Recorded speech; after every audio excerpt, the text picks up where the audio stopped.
Yang singom hai pi shakanika YouTube channel hakanika por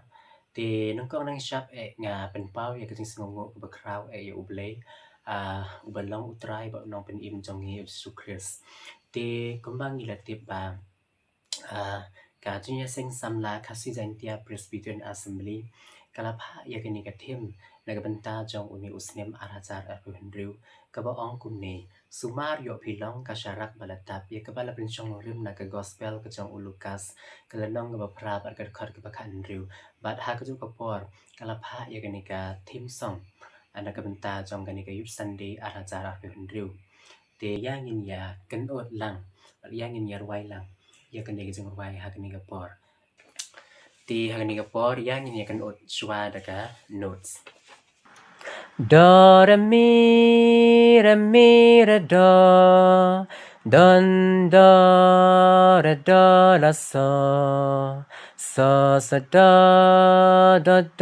re mi so mi re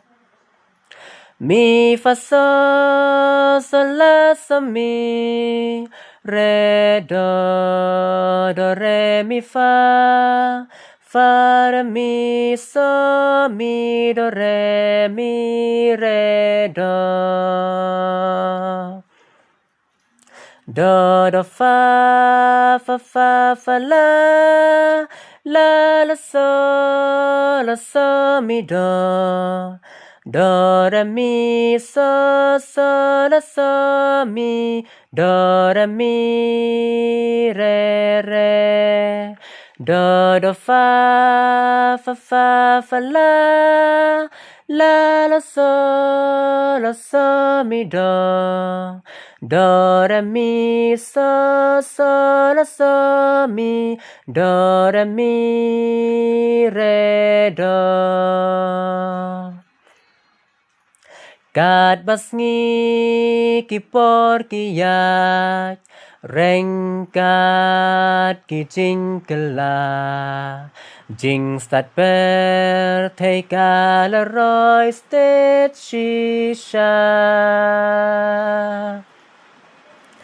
hap ding bun ki jing kala bom man utre dan bor Jing im ki briu u ya le ban shu ko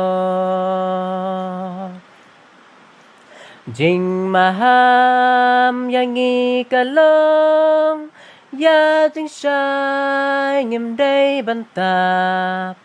tu ngin su mario bangi long sharak balatap Trai Gisu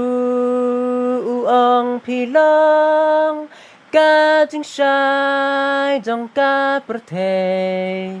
Kum taka de yang iban long Jing shai shai ki we